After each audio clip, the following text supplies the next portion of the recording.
Typiquement, je suis sur la commune, euh, une commune au hasard, hein. Je veux savoir justement je- qu'est-ce qui se passe dans cette parcelle et je vois s'afficher l'ensemble des contraintes, pardon, l'ensemble des contraintes sur les interdictions, les conditions, les voiries, les dessertes par réseau, etc., etc. Donc ça veut dire quoi? Ça veut dire que en un clic, je sais toutes les contraintes qui peuvent se poser.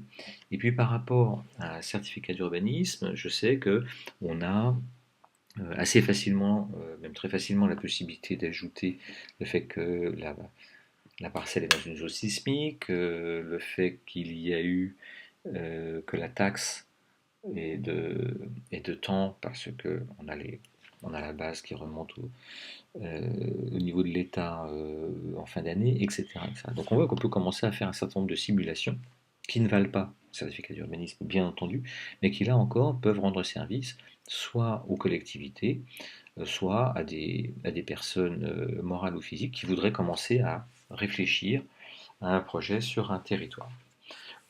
Bon, il y a plein d'autres idées qui sont un peu plus futuristes, hein, mais pour l'instant, en particulier cette fiche-là nous paraît vraiment un excellent chemin à parcourir au service de la valorisation des, de tout ce qui a été fait pour le GPU. Typiquement, l'idée est de pouvoir fournir aux élus qui ont déposé leur PLU sur le GPU un service à valeur ajoutée à destination de leurs habitants, des entreprises qui veulent travailler chez elles, et dont on se retrouverait avec une forme de valeur ajoutée au service des collectivités à partir de cette contrainte législative de dépôt sur le GPU.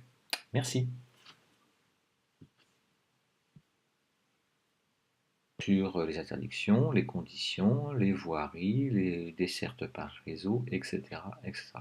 Donc ça veut dire quoi? Ça veut dire que en un clic, je sais toutes les contraintes qui peuvent se poser, et puis par rapport à un certificat d'urbanisme, je sais que on a assez facilement, même très facilement, la possibilité d'ajouter le fait que la parcelle est dans une zone sismique, le fait qu'il y a eu que la taxe et de temps parce que on a la base qui remonte au niveau de l'État en fin d'année, etc., etc. Donc on voit qu'on peut commencer à faire un certain nombre de simulations qui ne valent pas le certificat d'urbanisme, bien entendu, mais qui là encore peuvent rendre service soit aux collectivités, soit à des personnes morales ou physiques qui voudraient commencer à réfléchir à un projet sur un territoire.